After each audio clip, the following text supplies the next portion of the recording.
Hi, this is Kathy Ganatic. I continue my series on the 36 decans of the zodiac today with Capricorn II, the second 10 degrees of the sign. We're going to see that people with points or planets in this part of the zodiac tend to be the builders of the world, the people that focus perhaps in combination or cooperation with other people on creating a great work.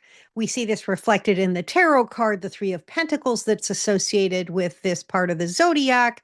We also see it in the Kabbalic wisdom as well as ancient esoteric texts. Finally, we're going to see it exemplified in the chart of Paul Newman, who has his rising degree here. There's a lot to talk about. I hope you enjoyed the video. If you do, it'd be great if you can like and subscribe. I'm trying to grow my channel right now. So let's talk about Capricorn in general to start. Capricorn, whoops, let me get back to the first of the slides. Capricorn is an earth sign, and all earth signs have to do with what we can achieve in the material world. There's a pragmatic, grounded quality to them. Building something in the world requires a certain amount of patience and productiveness. So you also see that that's some of the energy with all the earth signs. This particular earth sign, though, is ruled by Saturn. Saturn is the lord of time, our mortality, what's possible, boundaries and restrictions, limits, karma, you could say. And when I say karma, I simply mean the notion that you reap what you sow in this lifetime. And lastly, Capricorn's a sign that's a cardinal sign, meaning its energy is that it likes to start things, it initiates, it's decisive, assertive, directed, motivated, etc. And so the image or the symbol associated with Capricorn is the sea goat, half fish. And so there's a quality, the goat part of the energy is that steady climbing toward an ambitious effort. That's ambition is in part what Capricorn is all about. At the same time, we have the fish or the human survival emotional instinct as part of the energy of that Capricorn symbol. So there's a quality of wanting to climb steadily, and perhaps sometimes the survival instinct being at the root or the desire to thrive in this lifetime being the root of the ambition or the ambitious energy. So, whenever any of us is working with Capricorn energy, part of what we discern is the things that we're trying to build. Are we building those out of a survival sense? Like, I'm going to create this huge, beautiful cathedral so that my name lives on forever because I'm afraid of death. You know, that can be, if you're thinking psychologically, sometimes what drives our ambition. Or is our ambition more centered on the creative force itself, wanting to channel the energy of life into something beautiful for the world to appreciate? And we're going to see that idea of channeling the energy of life in the Kabbalah, the Sephira associated with this decan of Capricorn in a moment. So moving more particularly to the second decan of Capricorn, in addition to having Saturn rule the whole sign, we have two decanic rulers, and those are Venus, the goddess of love, attraction, harmony, beauty, art, pleasure, values, and connection. She's how we receive energy, you could say, attractive or attract things to ourselves. And then the other ruler is Mars under the Chaldean order. And Mars is that masculine outward drive to get what we want. It's action, drive, energy, courage, assertion. Can also be conflict, and it's our will. And so when you put together Saturn with Venus and Mars in a part of the zodiac that's earth based, you can really get the sense of the desire, the will outward, that Mars energy to create something beautiful, Venus, the goddess of love and art, and perhaps out of a sense of we only have so much time on this earth, and what are we going to use our essence and our energy and this embodied structure to create in the world? Can we create something that's perhaps sustaining and long term? That's what Saturn really likes, is to build things that last. And so this is a part of the zodiac that's associated with people who build, people who create things, and people who create things we're going to see in a moment where there can be kind of a lofty goal of almost a spiritual sense of channeling that divine energy. We see that piece reflected in this tarot card because these three people are gathered together to create a cathedral. They're not creating, a Home Depot or something like that. They're creating a divine space. And um, and so you see an architect with maybe a planner, etc. The monk is there as well. And there's the number three. It means there's a coordinated, dynamic energy intending to expand and build something lasting. One thing I've always thought was interesting about this card is the three pentacles there. I believe it's the only card where they are, you could say, a negativity. Usually in the pentacle cards, we see a literal coin. Here we see an empty coin. So you can also, if you're Buddhist or anybody who's studied philosophy and the idea of negativity, of stepping back and receiving the energy, or understanding the littleness of who we are, that we are not our body, we are not the self, we are not our thoughts, all those ideas.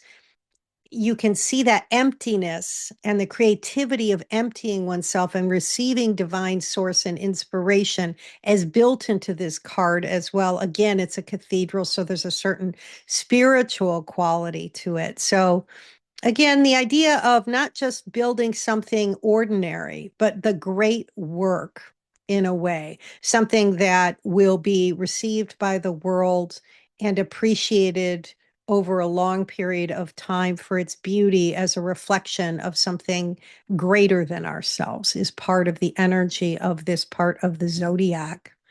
And then we can look at a couple of the ancient texts. I picked the Yavana Jataka this time because Austin Coppock talks about this text in his series on the Decans, and I really resonated with the ideas he was bringing forth.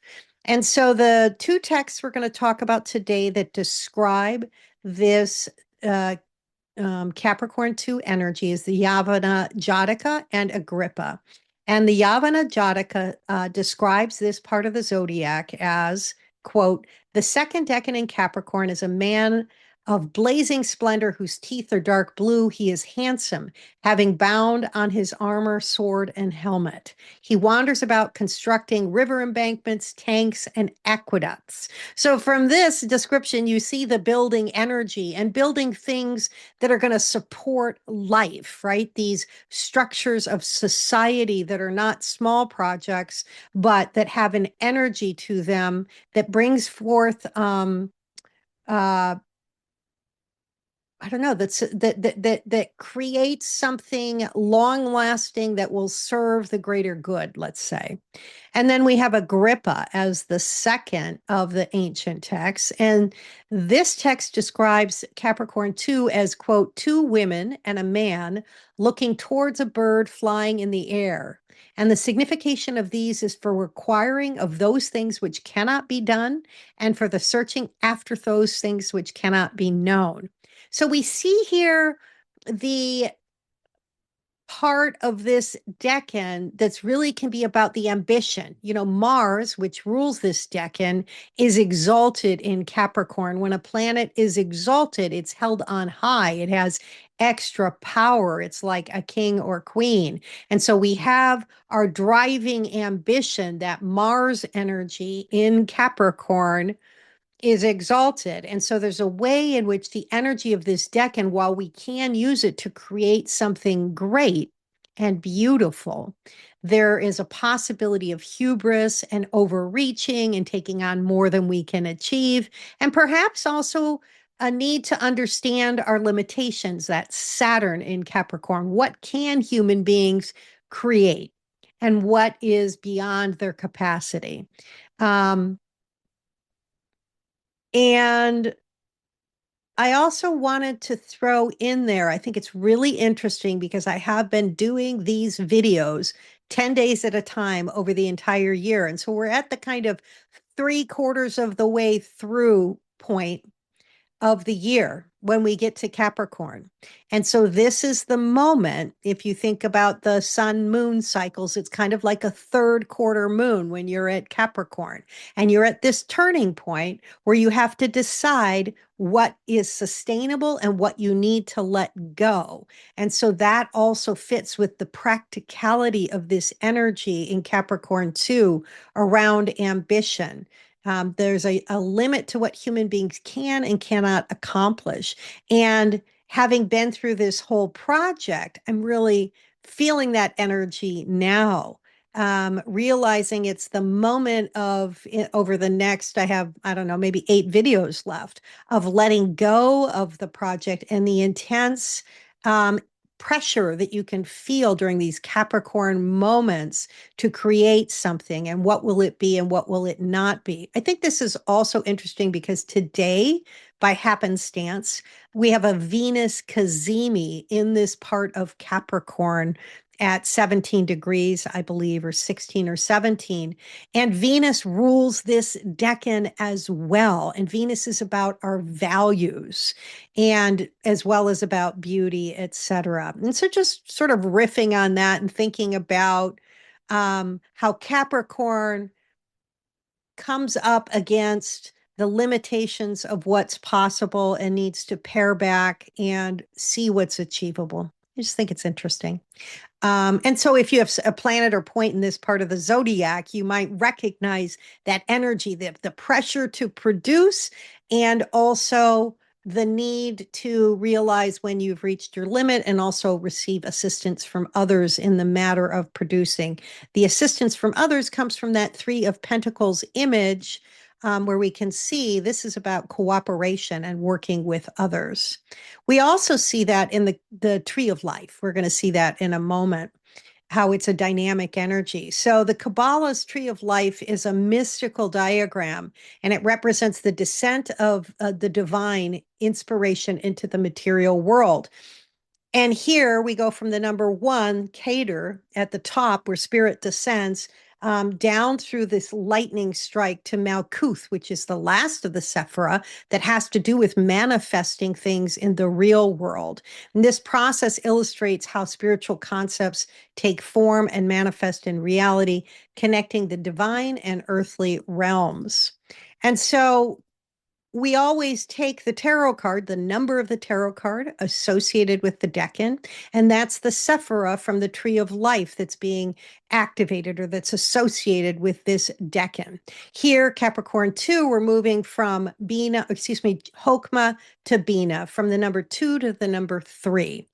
And Binah on the Tree of Life corresponds with the Great Mother, and it's on the pillar of form, the realm of structure, understanding, and stabilization. So we have the dynamic, moving energy of the two. If you remember the Two of Pentacles, a man who's sort of juggling pentacles and light on his feet, where there's a little bit of a split or an opposition, we go from the 2 to the 3. And when we get to the 3 or the third, it describes the shift from raw motion into an organized, contained pattern. Hokmah is the surge of creative force.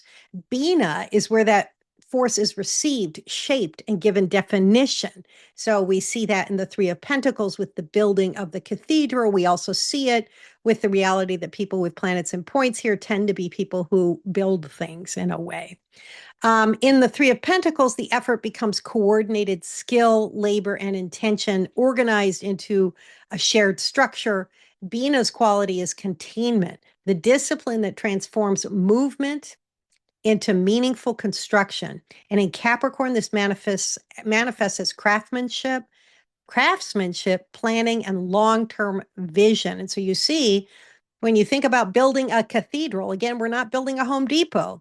Building a cathedral in medieval times took sometimes decades, if not a century. They would often start the work, stop for a while, and then started up again, depending on financing and other issues, whether there are wars going on, et cetera. But these were huge expenditures of effort to accomplish a project like that.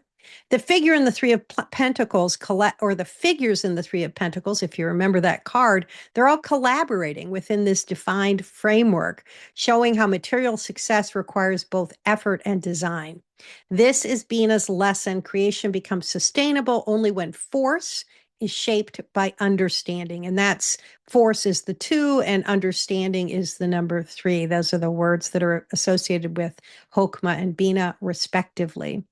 So then let's look at somebody who has their rising degree here in the second decan of Capricorn, and that is Paul Newman.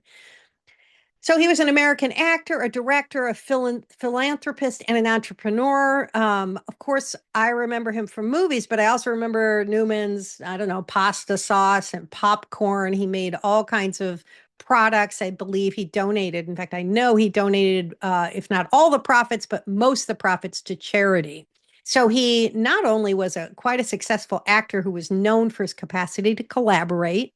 Again, that's the Three of Pentacles, working with other people. But he kind of built in an empire, although it was an empire that had the goal of helping society. Nonetheless, he built up this business around his food products that was very successful. This reflects that Capricorn II ambition that's contained to create something beautiful for the larger good. Again, I think that's really lovely. Yeah, and another thing I just have to mention before we end, if you look at his chart, he was quite an attractive man. I think that's objective fact, right? And if you look, it's so interesting. He has Mercury exactly conjunct his ascendant, and Venus is right conjunct his ascendant, as well as Jupiter. He has the 2 benefics in his first house of who he is. Oftentimes, our appearance can be reflected somewhat by the rising sign in our chart, and particularly if Venus is in your first house and there's other favorable aspects, it can bring beauty and an attractiveness where you draw people to you just by who you are. So I thought that was quite interesting. So I hope you enjoyed the video, and I'll be back in a few days with Capricorn 3. Have a great day.